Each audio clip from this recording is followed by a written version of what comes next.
La vie devant soi avec Elder Almeida. Parce que nos vies sont pleines d'interrogations, parlons-en ensemble, trouvons la solution. La vie devant soi avec Elder Almeida.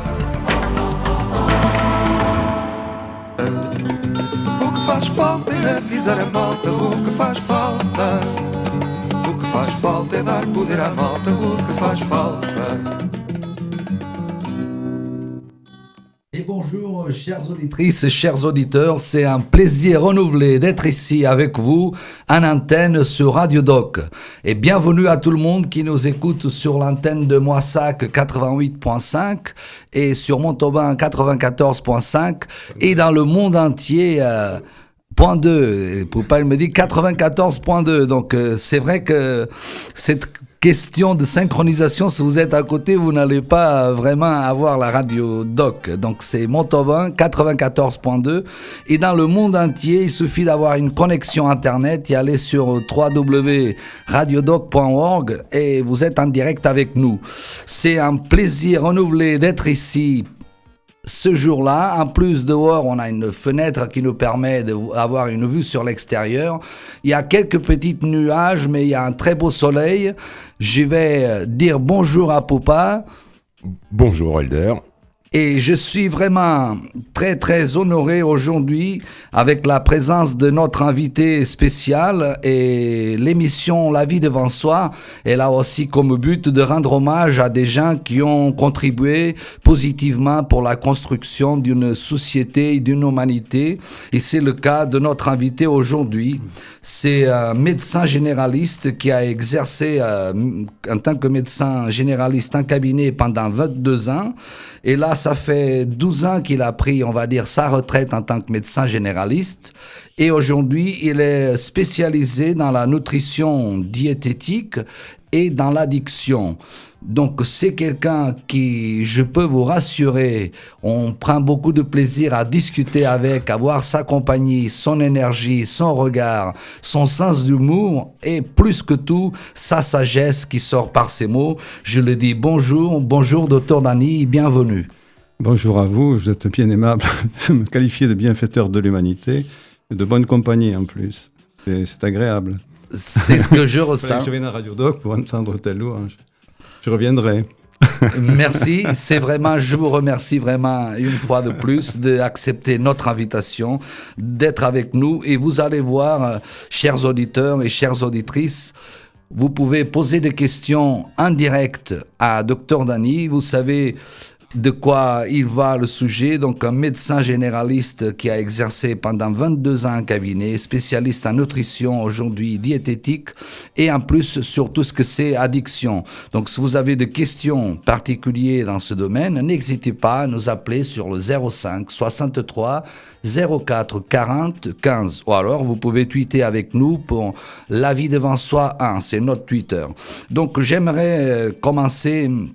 C'est comme disait Dr Dany tout à l'heure quand on était en off, il veut bien que ça soit une discussion, que ça soit pas quelque chose de lourd. Et tout à l'heure, je lui ai posé une question et la façon qu'il m'a répondu, ça m'a vraiment touché à l'intérieur. Donc je disais à Dr Dany que j'ai la perception que les gens, ils sont plutôt spectateurs de leur vie que des acteurs. Et donc, la façon que vous m'avez répondu, c'était vraiment quelque chose de très fort. Donc, je vous repose là, en ligne, la question. À votre avis, Dr Dany, pourquoi les gens, ils ont tellement du mal à devenir des acteurs de leur vie? Est-ce qu'on peut vraiment échapper au fait d'être acteur de sa vie ? Je ne pense pas. Je crois qu'on est de toute façon acteur de sa vie. De toute manière. On ne peut pas échapper à cela. Vous le pensez ? Vous ne pensez pas ? Donc alors, je mettrai la question, je poserai la question d'un autre angle. Oui. C'est vrai qu'on est tous des acteurs, mais j'ai l'impression qu'il y a une grande partie qui sont des acteurs passifs. C'est-à-dire, ils sont des acteurs, mais en même temps, ils sont spectateurs. Quand je dis spectateurs, c'est dans le sens qu'ils ne prennent pas responsabilité, qu'ils ne prennent pas initiative. Ben, écoutez, je pense que vous posez la question parfois du changement. Voilà. La question du changement, être spectateur de sa vie, subir sa vie, ça veut dire avoir peur de se confronter, probablement. Il y a un auteur que je suis en train de lire qui s'appelle Charles Juliet, qui a cet aphorisme, Il y a ceux qui vivent et il y a ceux qui ont peur.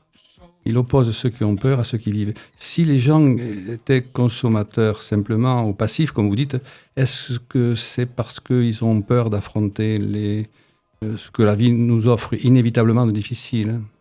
Peut-être. Peut-être. Il y a beaucoup de gens qui ont peur des conflits, qui ont peur du changement quand ils s'imposent à nous.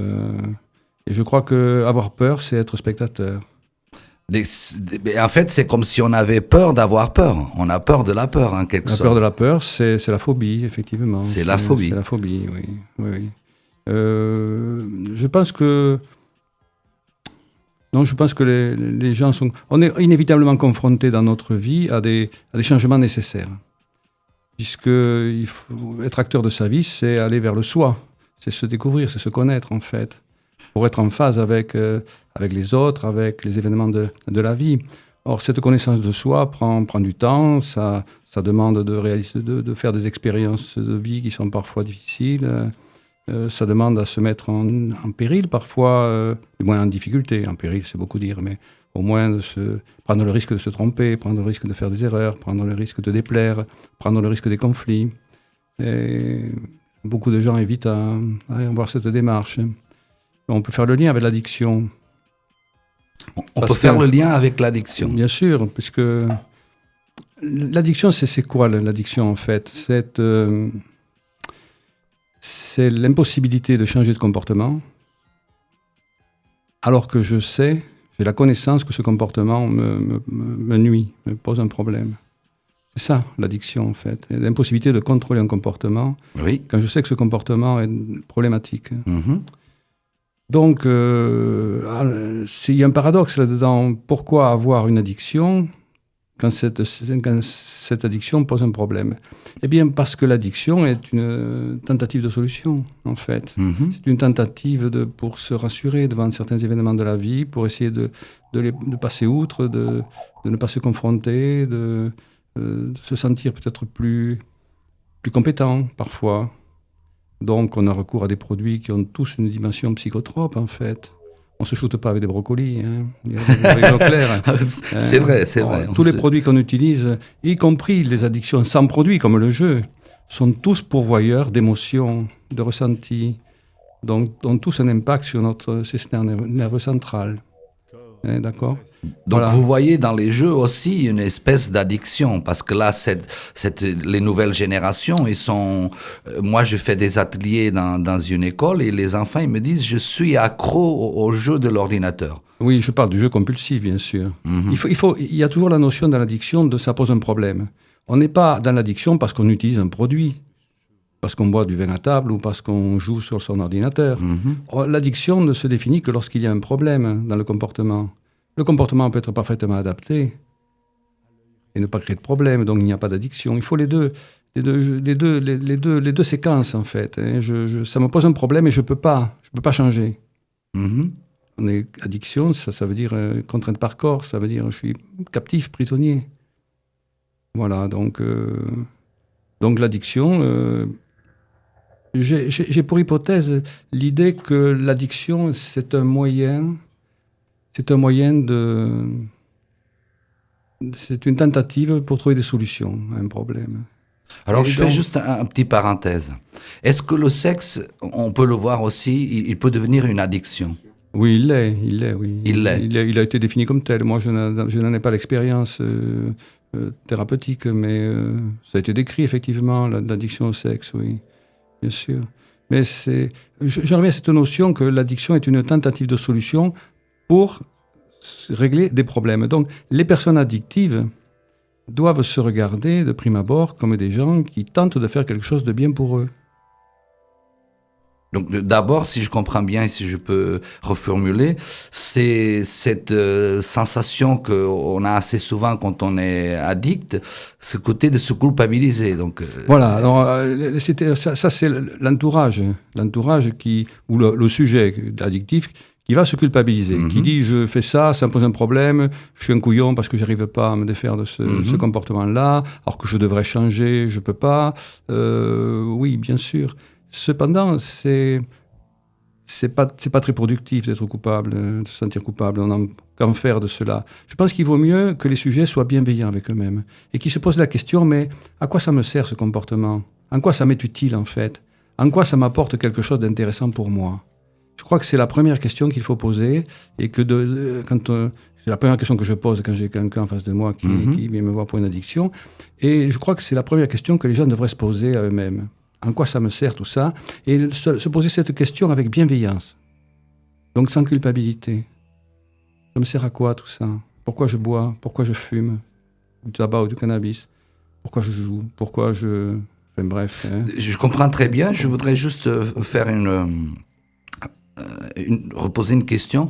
Quand on va se poser cette question, à quoi ça me sert de fumer, par exemple, il y a un moment dans la journée où on doit se dire ça, quand on se lève, quand on se couche, on doit le répéter toute la journée. Chaque fois qu'on fume. Chaque fois qu'on fume. Chaque fois qu'on boit.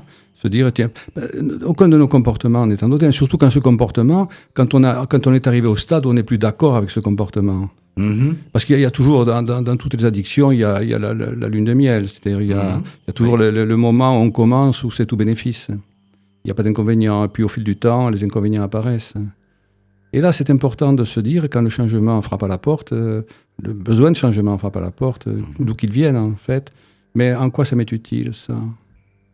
Parce que l'addiction apparaît donc comme une tentative de solution pour faire face à certains problèmes de la vie, ou à plusieurs problèmes de la vie d'ailleurs. Hein. Donc c'est pour faire face à ces problèmes-là qu'elle existe. Et le problème dans l'addiction, c'est que le sujet, il ne sait faire que ça. Donc le changement devient nécessaire, mais aussi périlleux. Périlleux, c'est comme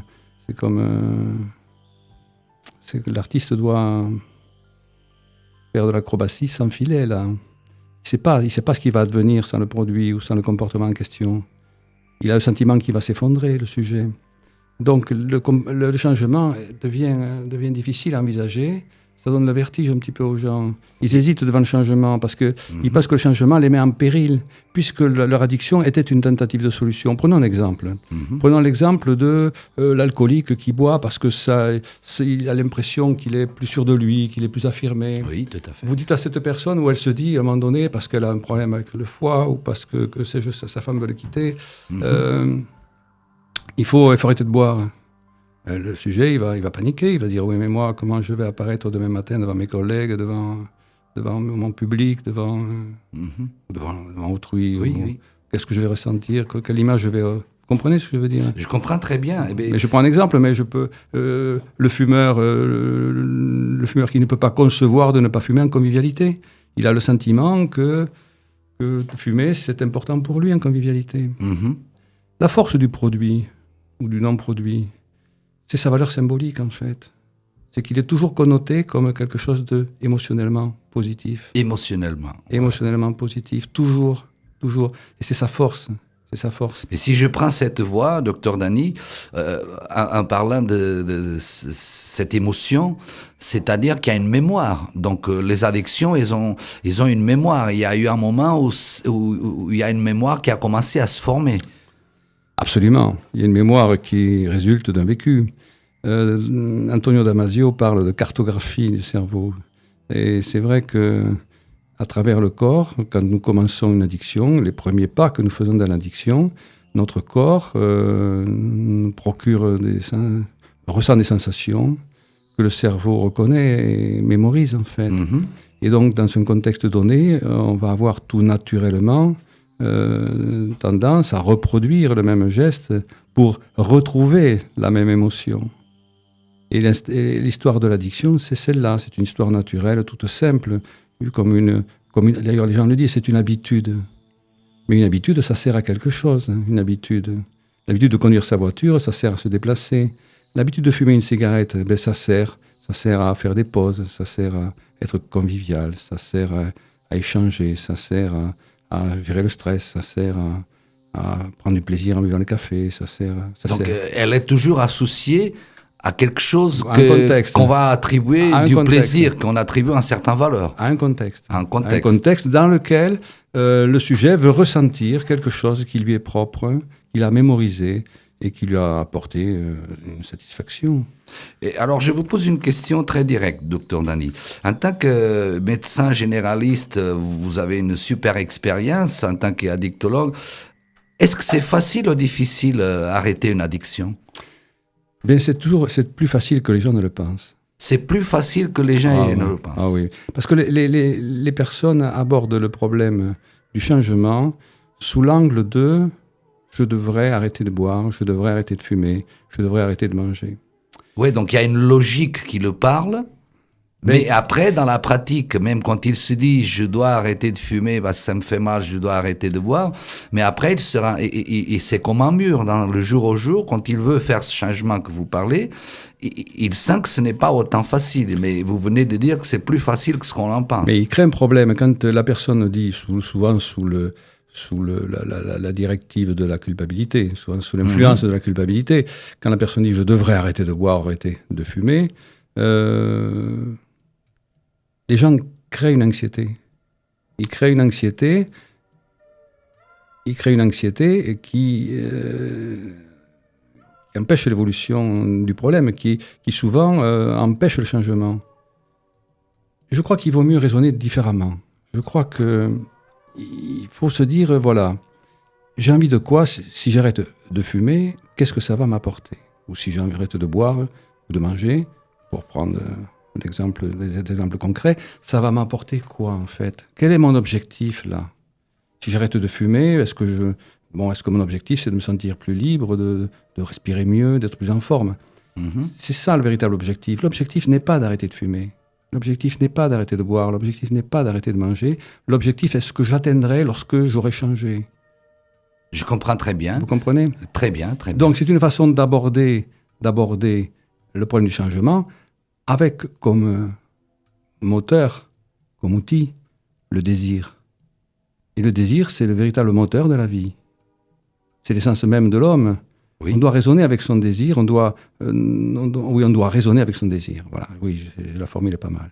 On doit raisonner avec son désir. Si on prend ça, c'est-à-dire qu'on doit se centrer plutôt à écouter ce que c'est l'intelligence du cœur que l'intelligence du cerveau, de l'esprit. Absolument. Le changement, vous faites bien de le souligner, le changement, c'est le changement qui passe par le corps.